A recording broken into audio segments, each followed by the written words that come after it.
is the Vintage RPG Podcast, your source for the best in classic and contemporary RPGs. With your hosts, Hambone and Stu.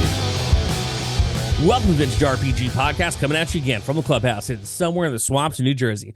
I'm John Hambone McGuire, and with me, as always, is the founder and publisher of Unwinnable. No joke today, just an incredible artist. Here to talk about Intermediary Mund, Benjamin Marra. How you doing, man? I'm great. Thanks for having me. I'm psyched to be here. I wanted to get you on the show for so long, basically since you started following me on Instagram. And I wanted to talk about, I knew you were running a Marvel Superheroes game at the time.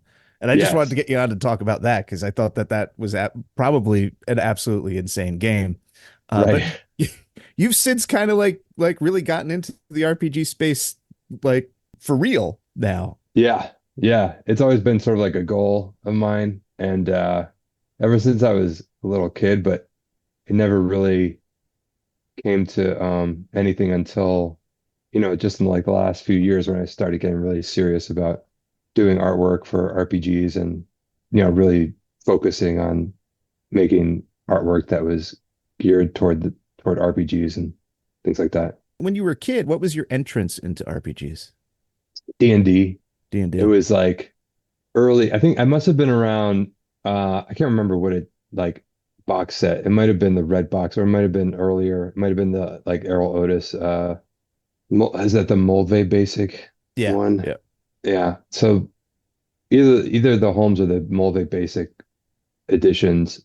I had friends that were playing it, and some of my friends were like a year older than me, and they were playing with older kids, and so I didn't get into those games, but I was super fascinated by hearing their stories and everything. And right around this time was like, the Satanic Panic was just like starting to really gain a lot of traction. So I would go home and tell my mom, regale her with like these stories of like D&D that I just heard recounted from my other friends. And she would be like, they're not doing that for real, are they? Like I was talking about, one character getting thrown through like a bar window or something like that, getting into an argument with the innkeeper and like, all this violence or whatever. And she was like hearing all of the news stories about kids going into the woods and killing each other and stuff like that. And it's just like, so that kind of created a big obstacle for me to get my hands on the material. So it was always like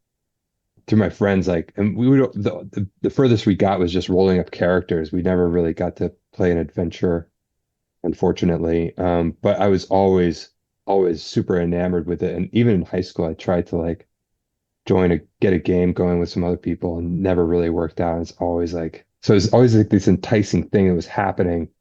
And my imagination could grip and grasp like what the concepts were. And it just sounded so exciting and so cool. And I just never got a chance to actually play it until much later on in life. It's definitely interesting because the way that you have illustrated the scene is like you've been playing your entire life and that you've had the experiences at the table that would form like your opinion and all your ideas of what like a Dungeons and Dragons-esque OSE, DCC style of RPG is, because like everything in this book is monster wise is so uncomfortable to look at, and I think that's the highest compliment and praise I could possibly give you, because a lot of fantasy art, we've talked about this on the show before, has become very sterile, but here you've got creatures that look horrific and dangerous, which I think is like the perfect intersection of what a fantasy monster should be. And you've definitely got things in here like honestly my favorite thing in the book, right, in the zine, is the four who survived. Right. Because it's such like this is what happens. Like the old adage is like, like in every adventure is basically like a high school dropout who just, set out with the purest of intentions, or at least just trying to find some treasure, and this is what happens next. Like, so like, but there's a lot of things that I adore in this, but that I flipped to that page and I'm like, oh man, like, yeah, that was I was really getting into DCC RPG at the time. This was about 15 years ago, and it like it was really just starting to like come to a boil around then, and that whole scene. My re-entry into RPGs in a really serious way was right around the time that the OSR was really starting to gain a lot of traction. It was around 2007, 2008. And Yep. I was living in New York City, and I realized that the only way I was going to get a chance to ever play these games was if I just bought the books myself and started like running the games myself as the dungeon master because I wasn't going to find anybody else to do it. And Ain't it just and the way? I Story had of my gotten life. like I gotten right, I've gotten like the 3.5 box set for Christmas or my birthday, I think, like a few years before, like 2004 or something like that. And my dad got it for me, and I tried to like I thought this was going to be my re-entry into D&D, and I opened those books and I tried to like absorb that game, and too much time had passed between the basic and the 3.5 that all these sort of concepts it was just impenetrable to me. So the OSR was really so when I got back into D&D, I just went on eBay and bought all the AD&D first edition books used, and I started running those games for my friend. Then I got into DCC, and I just like would force my friends at the table to play a game that I was running, and they had all played before, but they weren't as nearly as into it as me. So I was running them through like a homebrew DCC RPG funnel, and the four who survived were my four friends, their characters who actually made it through that homebrew funnel, Awesome. which ended up being Intermediary Mund. So yeah, this is an excellent pivot to what exactly is Intermediary Mund? So Intermediary Mund is a zine out from Exalted Funeral that I wrote and illustrated, and it is a campaign journal and document of the DCC RPG adventures that I ran, like I said, about 15 years ago. And I was challenging myself to do a drawing based on the campaigns I was running every single day. So I don't know how many days, it was like a month or something like that. I just sat down and for an hour or so, I just spent a certain amount of time thinking of like an image that I could illustrate. And it wasn't hard because when I run or play in role-playing games, it's like a lightning storm for my imagination, and just I get all these sort of visuals come to my head, and I get very excited to draw these things. And it's all this sort of subject matter I'm very, very interested in capturing an image. So I collected all of those drawings and all of those campaign session reports and put them into a zine many, many years ago, just for myself, just to hand out at like comic conventions and sell, called Intermediary Mund, which is the setting. And then I was put into contact with David Hoskins, who works at Exalted Funeral as the art director, and he had gotten his hands on or had seen the zine somewhere, or maybe gotten his hands on it, and it inspired him to get into role-playing games again. And he and I started talking. He wanted to republish Intermediary Mund as like an official sort of publication with Exalted Funeral. And so I was ecstatic to do that. Wow, I didn't realize that we were going to get a David Hoskins origin story here too. Yeah. Yes. Yeah. David is one I of was, my absolute favorite people in the hobby. Like, Yeah. oh, bar none. he's incredible. And I owe him a huge debt for ushering this new edition into existence. And he did an incredible amount of work on it. And I just like, I'm really just super appreciative of all of his work and effort.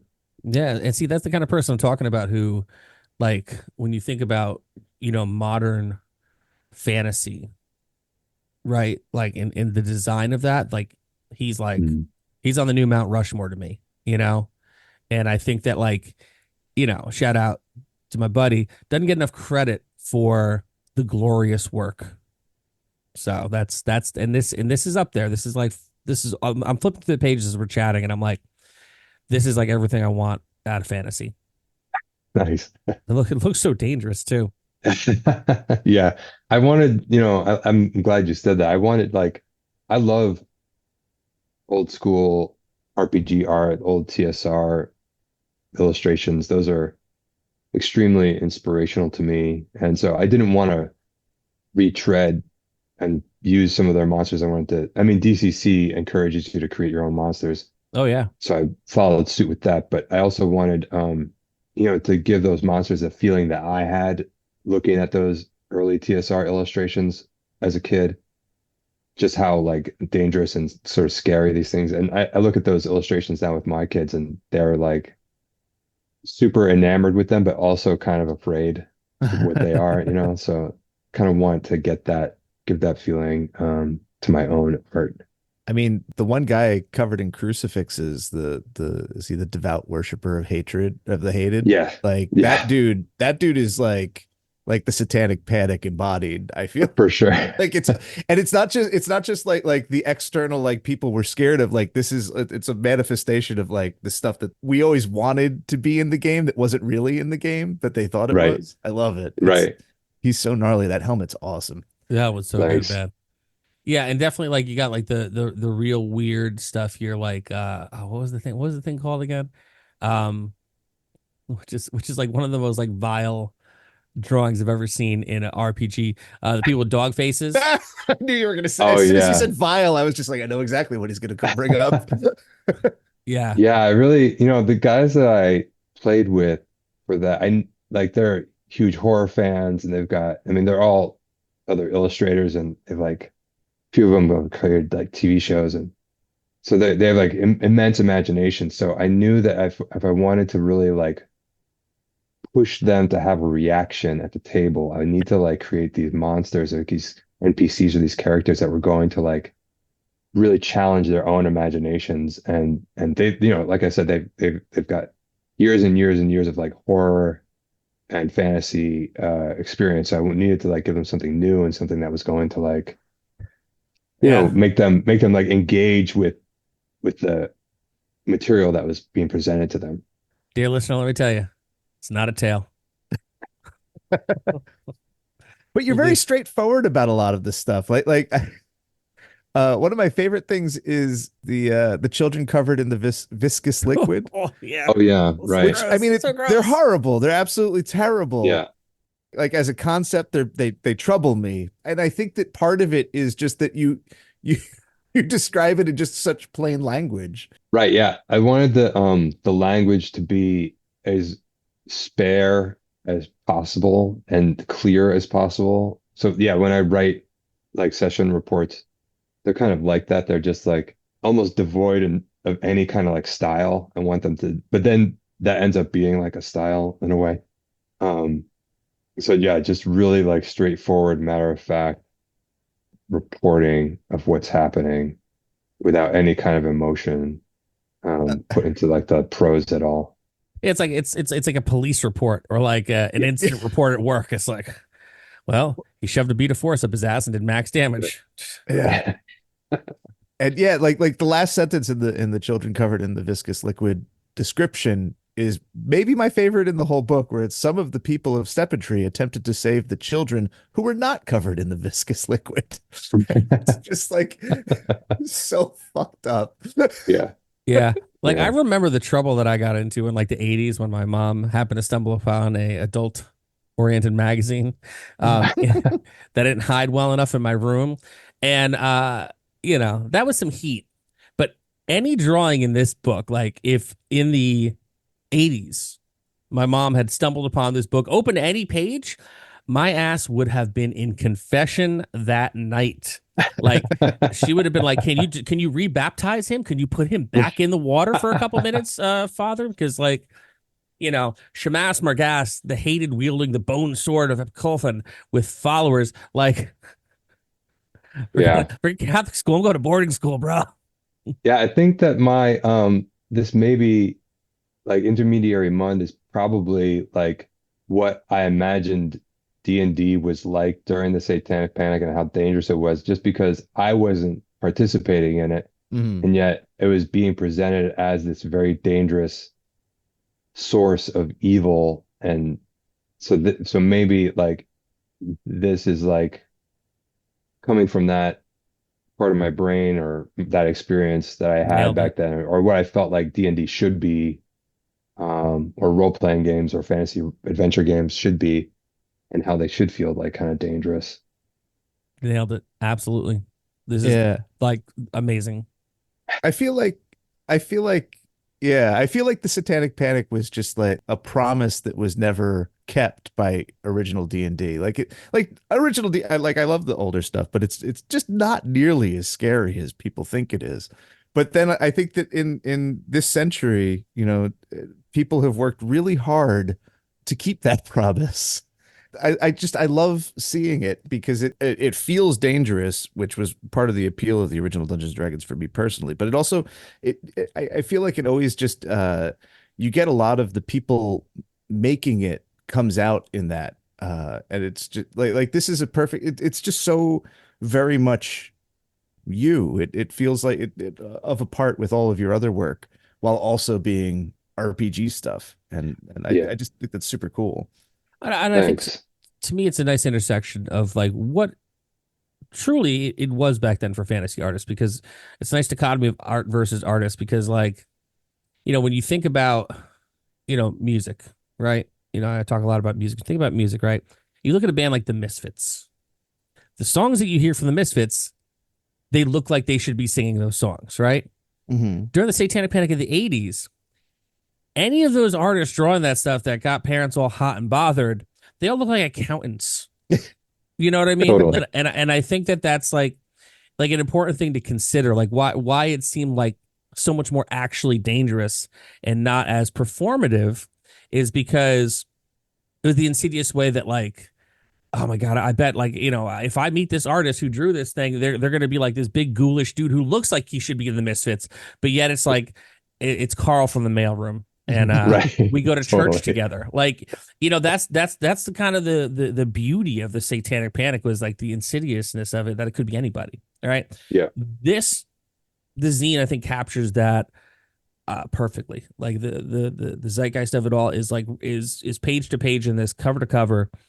I talk a lot about, we talk about a lot of cool stuff on here, but like the things that really get me excited is shit like this.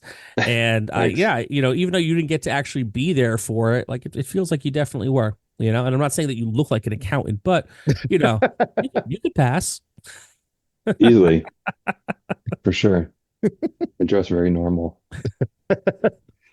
You're a comic creator by trade, and you have a very distinct style that I think people who aren't familiar with role-playing games, like they don't quite. I feel like there's something about your art that has always felt very much like in tune with the old school sort of folk art aspects of role-playing game art.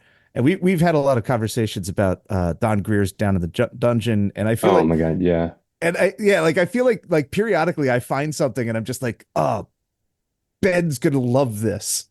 And like there's just these distinct artists that like I've always struggled to kind of describe, because I think that a lot of people who aren't familiar with the material see some of this stuff and think, oh, that's bad. And you're just being Right. nostalgic. But I Right. don't think that that's true. There's an appeal there that obviously you feel. Can you put it into words? The appeal of like that sort of naive folk art kind of vibe that a lot of the early stuff has. Sure. Yeah. Like for me, I mean, it goes into comics as well. But a lot of it stems from the same era of, late 70s, early 80s, where I feel like there's something that's captured in those illustrations that I find is lacking in a lot of illustrations that do present a high level of skill in image making and painting. There's an emotional there's like an emotional value in those illustrations where the artist is just so into what they're working on and the subject matter and how cool it is to them, that they're fighting against their own limitations as an artist and their own skill level.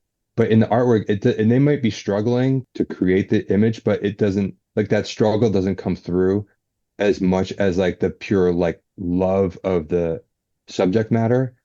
And just their overwhelming need to create something, even in spite of their own skill level limitations. And to me, that hits me right in the heart. Like I love that so much. Like that. So to me, like that to me is more important than like looking at a lot of current fantasy art that feels like it's devoid of that feels very sterile and that feels like very without that kind of level of emotional investment in the image creation process. It just feels like very and I don't mean to disparage like any current high level fantasy artists that work today because a lot of them are super inspiring to me as well. It just speaks to me in a totally different way. And um the that early artwork that is like sort of akin to folk art and that's just it's just that power of their desire to create overwhelming their inability to like really skillfully render something or draw something in like what's like good in a classical sense. Mm. That just really hits me and I just want to try and recreate that that feeling, in my own work. So I just find it super inspiring. It makes me want to draw because I feel like I have like a lot of limitations as an artist. And maybe it's okay for me to embrace those limitations and that not let that stop me from creating something. I'm not going to be like Boris Vallejo, but that's okay because I love Boris, but I'll take David Sutherland's, paintings over his any day. There's like an electricity there. Like they have like a vitality that I think that and this is true of like even like earlier illustrators, like golden age illustrators. Like there was just something very special about the 70s and 80s. And I always talk about it as the idea of like notebook doodles. And I Yeah. think that what you said kind of just really clarified it for me because like when you're doodling in your notebook, when you're drawing that badass dragon in algebra class, you're compelled to do it. And it's contrary to your interests because you're supposed to be in algebra class, paying attention to algebra. Like you're jeopardizing your education to draw this thing. And it's just such like, but you need to do it. And you're right. I think that really does that energy suffuses the artwork and makes it something special. Heart goes a long way. And you're not doing it to please anybody else other than yourself and Right. only to enjoy the act of actually making this image, like that, and that's where that is coming from. Whereas like some of like these very skilled pieces from highly trained artists, a lot of their decisions are made in that process of art creation is to please the viewer. Mm. It's to show the viewer their skill. It's to demonstrate their own ability. And I think I mean, my favorite artists are like from like the classic, like high eras of painting, but I just love it when an artist can just make something for themselves without any, and their choices are just about serving their own interests. Like they're serving they're serving what they're trying to draw. They're like just trying to draw that dragon, like you said, and just try and draw it to the best of their ability. And it doesn't matter how good it is in the end because they just want to like make this thing. It just struck me that there's something like I think of this as very much of a 70s and 80s thing, but I just suddenly was thinking of illuminated manuscripts and how the monks would like make their like weird dick monsters in the margins and it was literally for them and maybe a couple friends like because those Right. books weren't in circulation. It was just like so they were just drawing these weirdos in the margins to entertain themselves and there's something they kind of vibrate on the same frequency. Yeah. Speaking of like medieval art, like I went I studied in Italy for a semester while I was in art school, and going into Italy, I was like so excited to see all the Michelangelos, Leonardo's, like I just wanted to see that stuff, like this high Renaissance, high level of art. And then when I was in Italy, I was introduced to this artist Giotto, who preceded all of the high Renaissance. He was a medieval artist, and without him, art probably wouldn't be the way it is today because he was the person who injected painting with psychology and emotion presented on like the faces of his characters. Before that, painting probably would have been just some sort of like decorative thing. It would have been like a surface pattern design exercise, like where you're just decoratively painting sort of things. But he was the one that sort of started telling stories and having like emotional reactions from his characters. So after him, painting sort of went on to be more like of like this thing that could capture like the human condition and tell stories that people emotional stories that people could then connect with. And so he was very, I mean, he didn't understand perspective. He drew everything like everything was just a full figure shot from the side.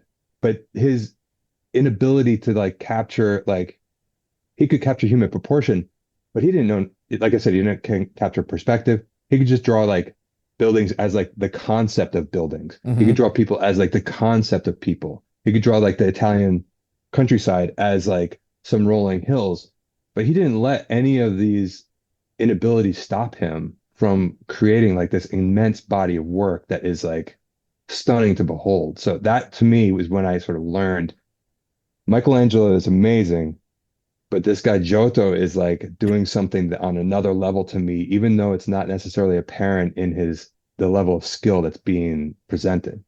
So I just want to go back to something you said earlier about the idea of like the technician artist who has like all this training wants to show off their skill and kind of please their audience.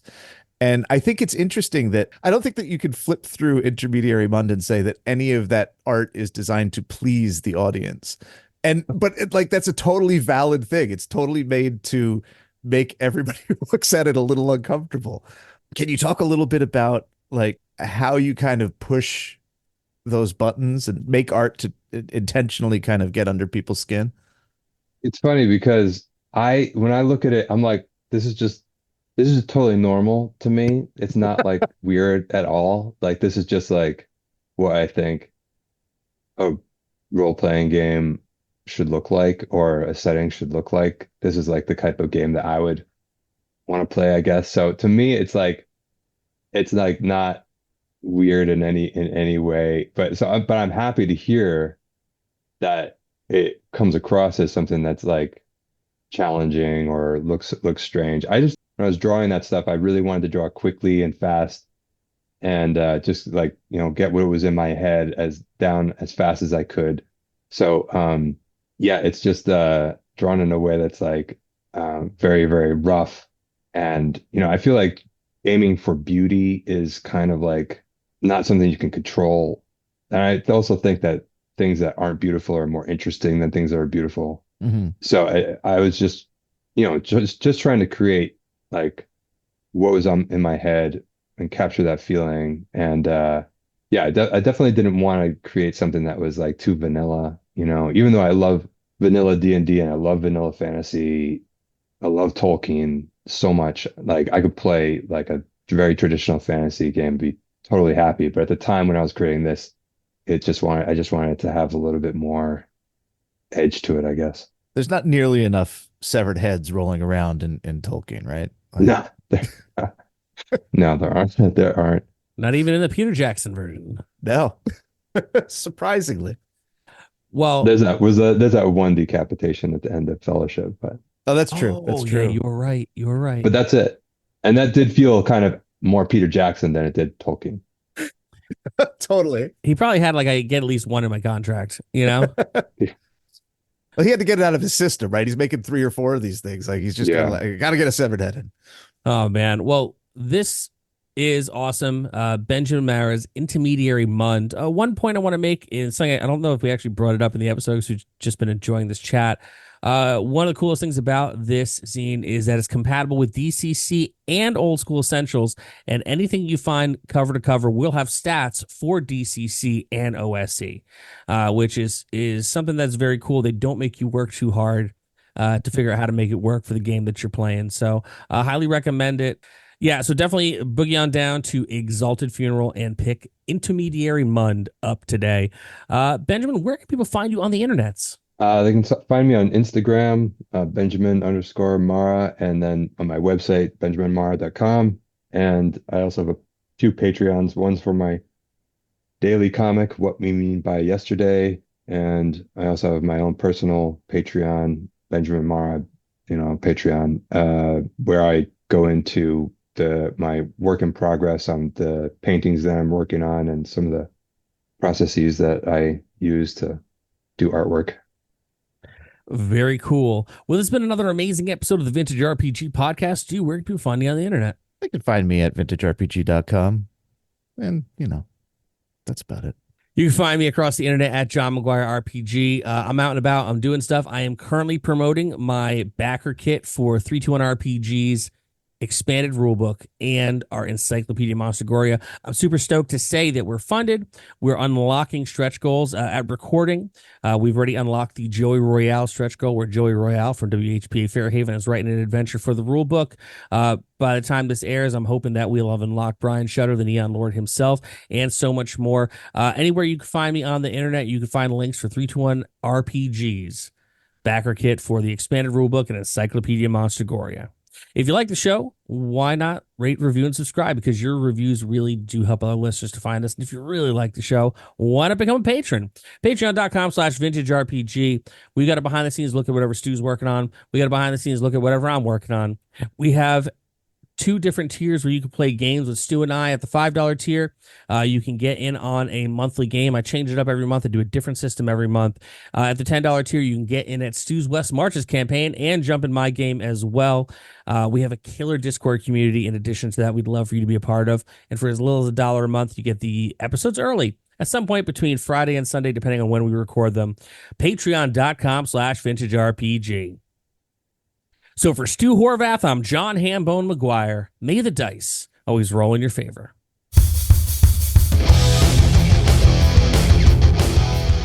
Thanks for listening. Don't forget to like, review, and subscribe to the podcast. Every review helps other listeners to find us. The Vintage RPG Podcast is a ham-fisted production. Music by Dego West. Art by Schaefer Brown. If you like the podcast, you should also consider becoming a patron at patreon.com.